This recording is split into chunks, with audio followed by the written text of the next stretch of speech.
Jeudi 17 novembre 2016, mesdames, messieurs, bonjour et bienvenue dans cette session de l'information. Les titres. Avant le 31 décembre 2016, tous les espaces publics occupés ou empiétés par des tiers doivent être libérés. C'est une décision du gouvernement qui suscite des mécontentements au sein de la population. Vous en saurez davantage dans cette édition. Prouesse technologique dans cette édition, un lycéen namibien crée un téléphone gratuit. Comment a-t-il pu fabriquer ce téléphone sans fil? Simon Petros nous donnera les détails dans cette édition. Après le Burundi, la Gambie et l'Afrique du Sud, la Russie a également annoncé le retrait de son pays de la CPI. Un coup dur pour les responsables de cet organe judiciaire. C'est tout pour les titres.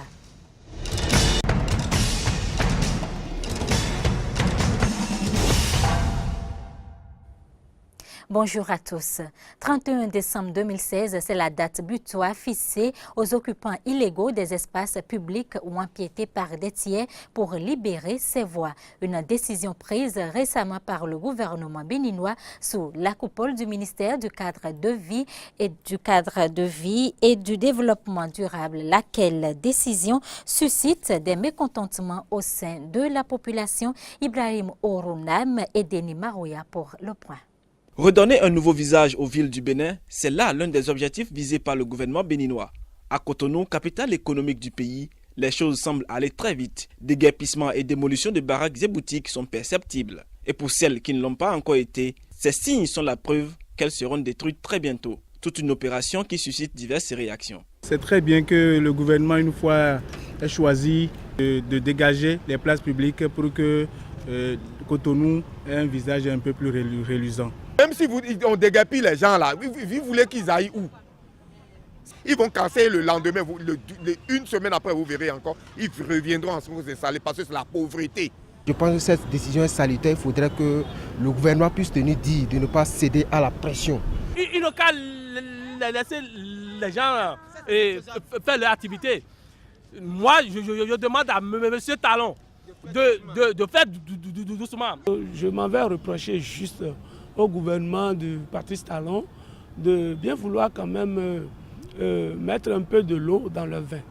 De mettre un peu de l'eau dans le vin. Parce que là, nous qui sommes par exemple occupants de ces lieux, avant qu'on nous dégage, qu'on aurait dû penser à où nous mettre en attendant.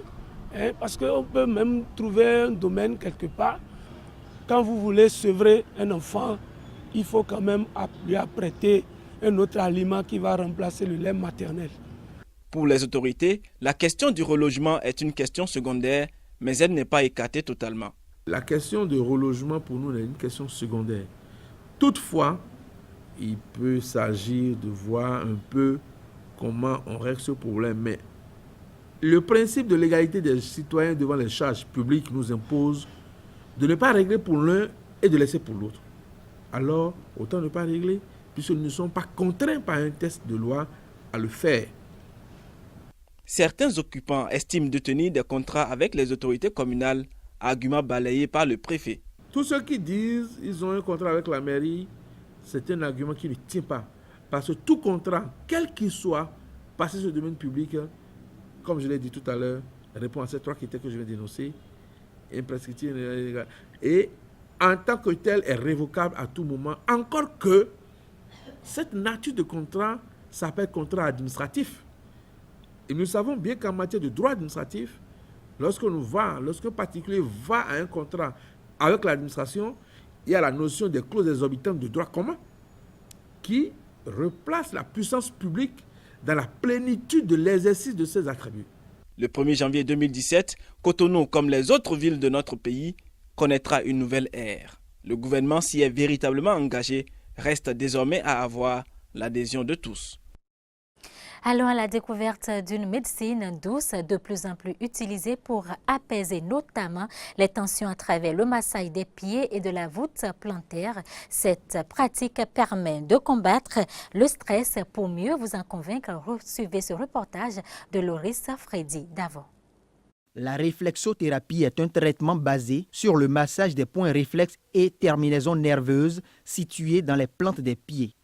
Elle établit que chaque zone réflexe correspond à un organe, une glande ou une partie du corps et le pied est la représentation miniaturisée du corps. Lorsqu'on prend les gros orteils, ça représente la tête.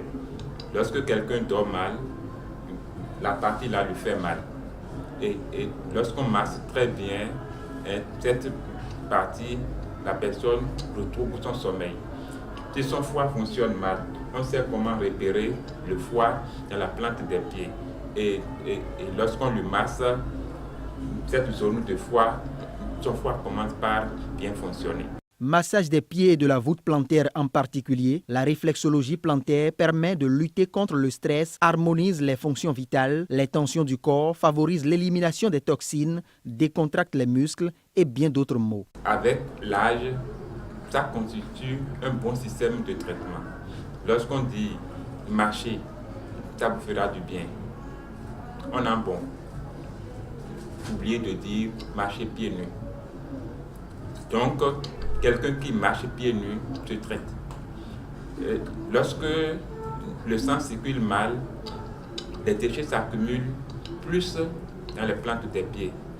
Et avec l'âge, ça s'intensifie. Dans la plante des pieds, nous avons des milliers de zones réflexes dans la plante des pieds. C'est sur ces parties que nous agissons pendant le massage et pour expulser les toxines du sang. Il faut noter aussi que nous avons les points réflexes du sexe ici à ce niveau.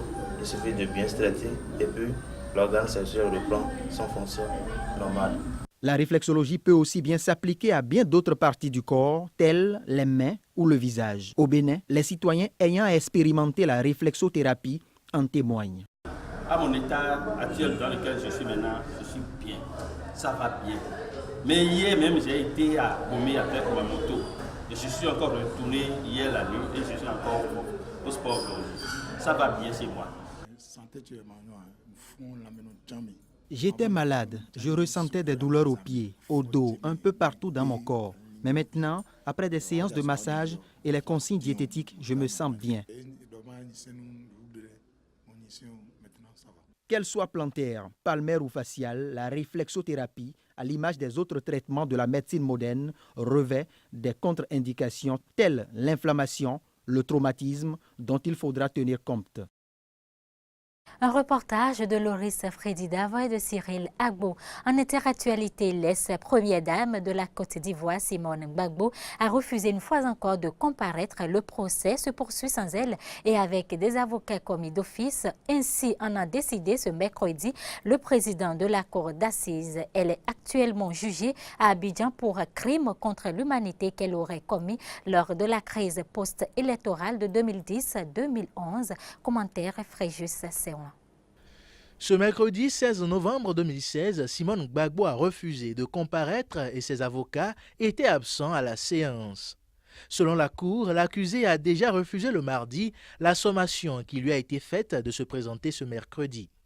L'ex-première dame a déjà manqué plusieurs séances pour protester contre la non-comparution en tant que témoin de plusieurs personnalités ivoiriennes, dont l'actuel président du Parlement et ancien chef de la rébellion, Guillaume Soro. La loi prévoit dans ce cas deux solutions. Forcer l'accusé à être présent manu militari ou se passer de l'accusé si la Cour estime que sa présence n'est pas nécessaire. Le juge Kouadio a choisi la deuxième option et a commis d'office plusieurs avocats et renvoyé la prochaine audience au 28 novembre. Ce n'est pas la justice qui a refusé que l'accusé comparaisse. Donc c'est elle qui a décidé de ne plus comparaître. Je pense que le procès est tout à fait crédible parce qu'elle a eu toute l'occasion de se défendre. Et comme je vous l'ai dit, des avocats vont lui être commis d'office, ils vont la défendre. Tout ça, ce sont des situations prévues par la loi. Ils vont faire leur travail et puis c'est tout. On juge sur les textes, on juge sur les faits qui lui sont reprochés. Ils connaissent leur métier, ils vont pouvoir la défendre.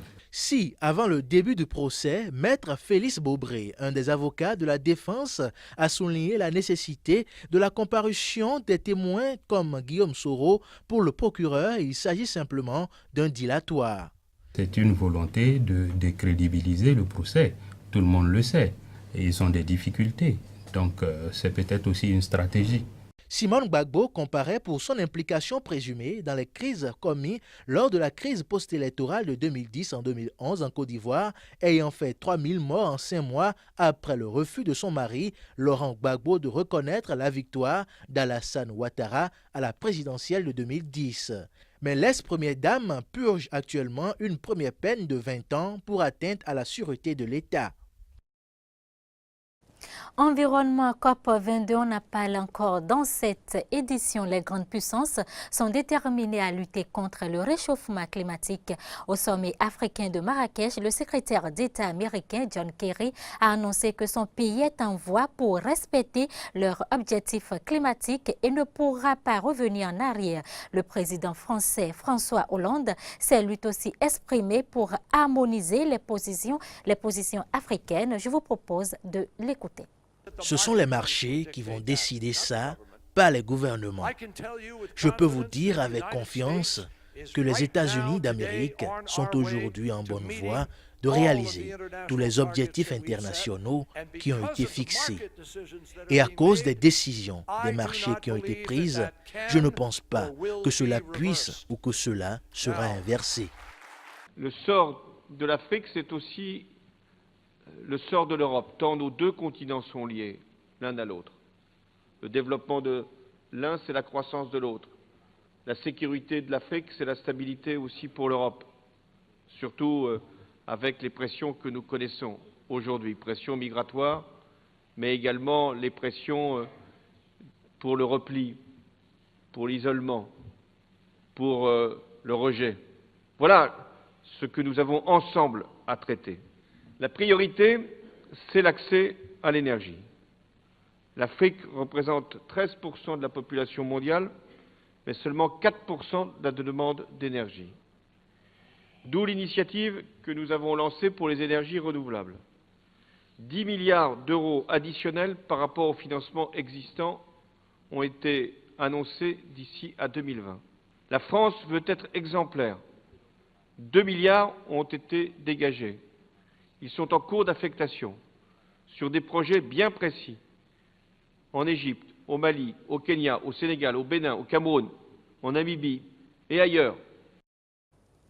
Restons au Maroc. Ce mercredi, John Kerry, le secrétaire d'État américain, s'est entretenu avec le roi du Maroc, Mohamed VI, après avoir rencontré le président nigérien Muhammadu Buhari, toujours dans le cadre de la réunion internationale sur le climat COP22. Il a affiché mercredi à la COP22 à Marrakech sa foi dans la transition vers les énergies renouvelables et mis sur l'économie pour faire revenir Donald Trump sur ses positions climato-sceptiques. Reportage Mori Ano Agua.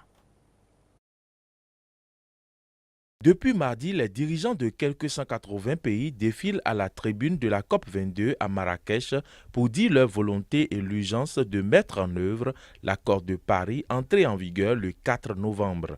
Certains ont exprimé leur inquiétude de voir l'action mondiale freinée par les États-Unis qui tourneraient le dos à ce pacte après avoir largement contribué à son apparition. Depuis le début de cette COP, de toute évidence, une élection s'est déroulée dans mon pays. Et je sais qu'à la suite de celle-ci, certains ici et ailleurs sont incertains quant au futur. Évidemment, je comprends cette incertitude. L'une des affaires que j'ai comprises, c'est que certaines problématiques sont différentes selon qu'on les observe pendant un mandat ou pendant une campagne électorale. Le changement climatique ne devrait pas être un thème partisan.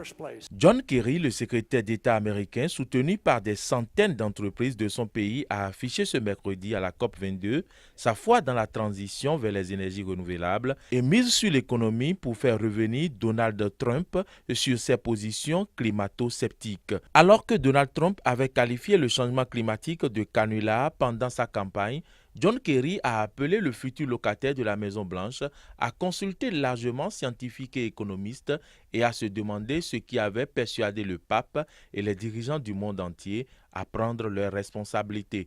Selon lui, personne n'a le droit de prendre des décisions affectant des milliards de personnes sur la base de la seule idéologie. Nous savons aujourd'hui ce qui est requis et avec toutes les preuves empiriques, avec toute la science vérifiée par les pairs, avec bon vieux sens commun, personne ne peut argumenter différemment de manière crédible.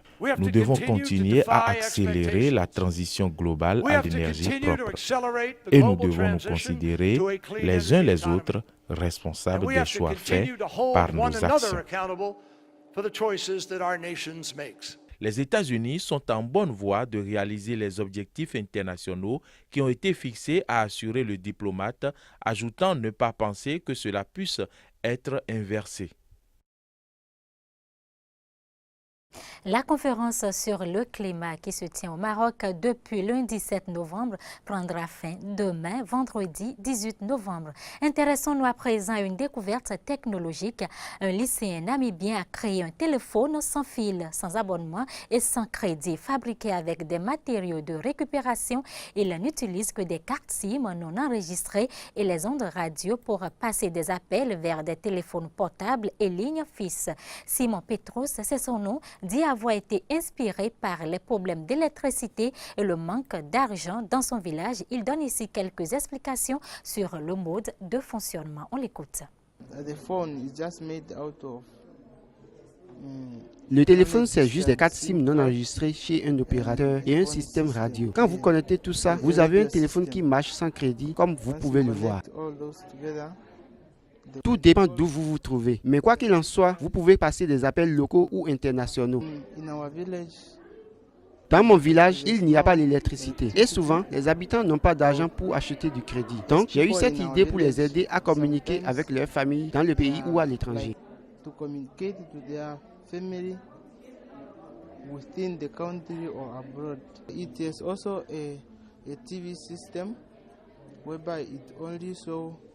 Il y a aussi un système de télévision. Vous pouvez regarder NBC1 et vous pouvez aussi charger votre téléphone sur ce modèle. Volet santé à présent, l'Ouganda est le pays au plus fort taux de grossesse adolescente au monde, faute d'accès à l'éducation sexuelle. Mais un nouveau service de prévention en tuk-tuk se faufile dans les étroites allées des bidonvilles enclavées de Kampala où les autres véhicules ne passent pas. Reportage. L'Ouganda détient le record du monde de grossesse chez les adolescentes. C'est pourquoi une association a décidé d'avoir recours à ces tuk-tuk. Transformés en petites cliniques à 3 roues, ils se faufilent dans les bidonvilles et viennent en aide aux femmes qui n'ont qu'un accès limité aux services de santé. Les tuk-tuk, c'est pratique dans les bidonvilles parce que certaines zones ne sont pas faciles d'accès en voiture. Avec un tuk-tuk, vous pouvez accéder là où vivent vraiment les gens.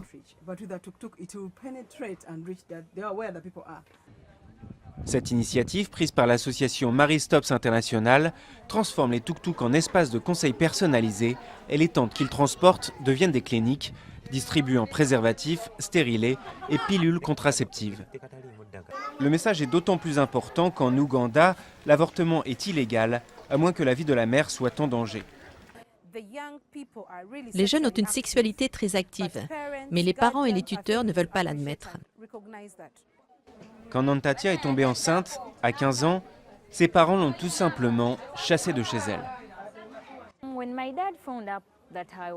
Quand mon père a découvert que j'étais enceinte, il s'est senti mal, parce que j'étais encore à l'école. Il m'a dit « Tu peux partir ».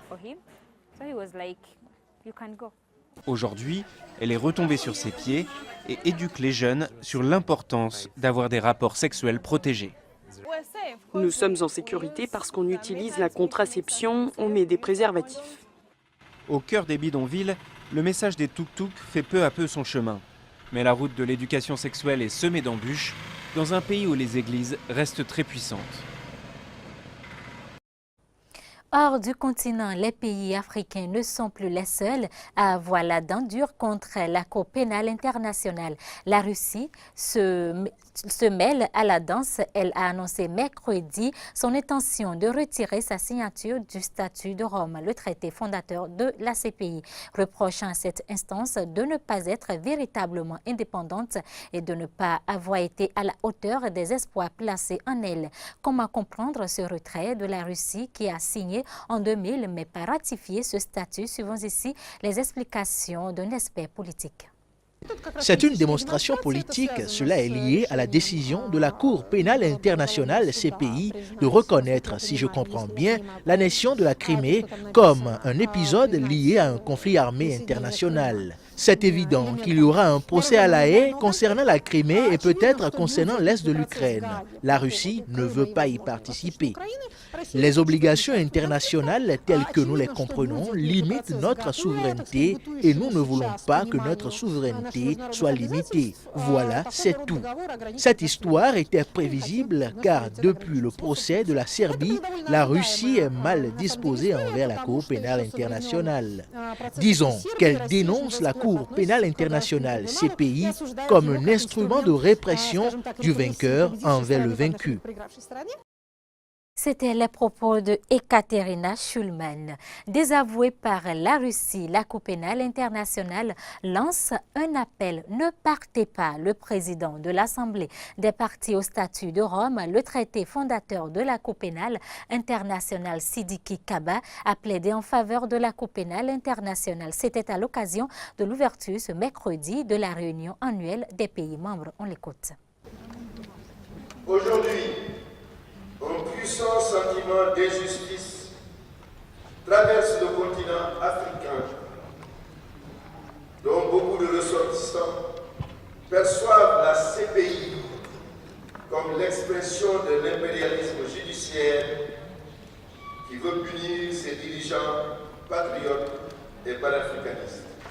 Il faut le regretter, mais il faut y voir l'expression d'un acte de souveraineté de ces États qui ont librement adhéré au statut de Rome et qui ont aussi le droit souverain de s'en retirer. Je leur lance un appel solennel en leur disant ne partez pas. Restons aux Pays-Bas. Fatou Bensouda, la procureure de la Cour pénale internationale, tente de se donner de l'espoir pour elle. La décision de plusieurs pays de se retirer du statut de Rome est un pas en arrière, mais pas une crise. On l'écoute.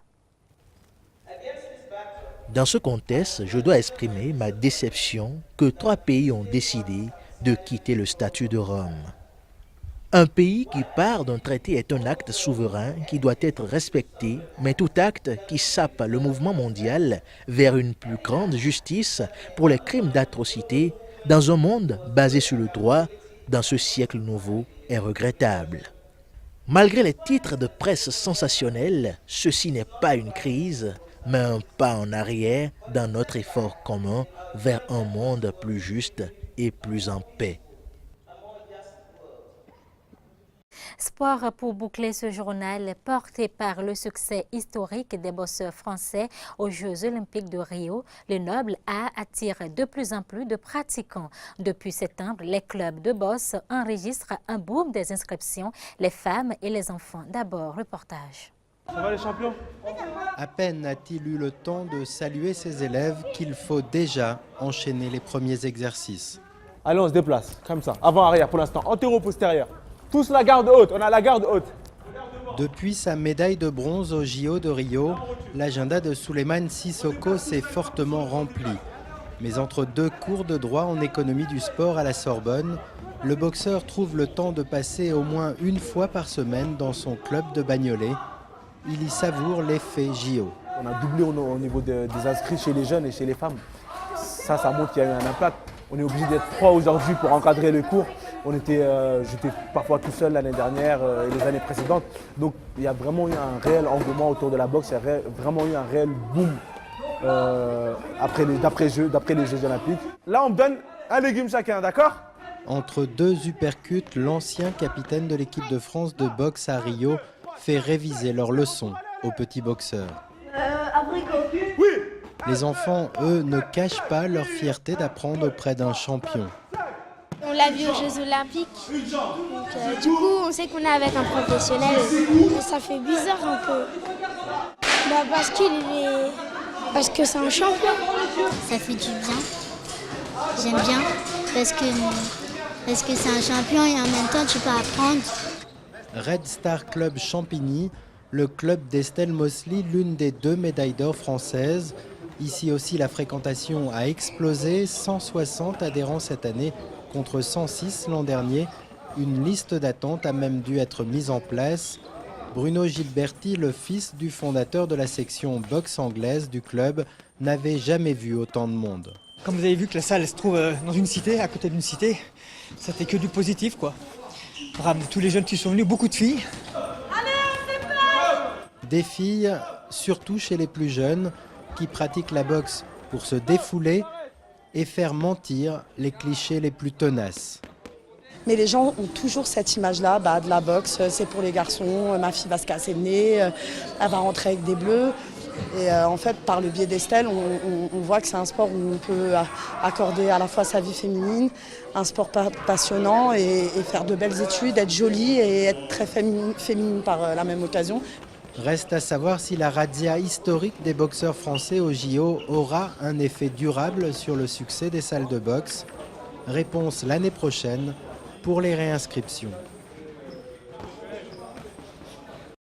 Ainsi s'achève cette édition, mesdames, messieurs. Merci de votre fidélité renouvelée à notre chaîne. Portez-vous bien, à bientôt.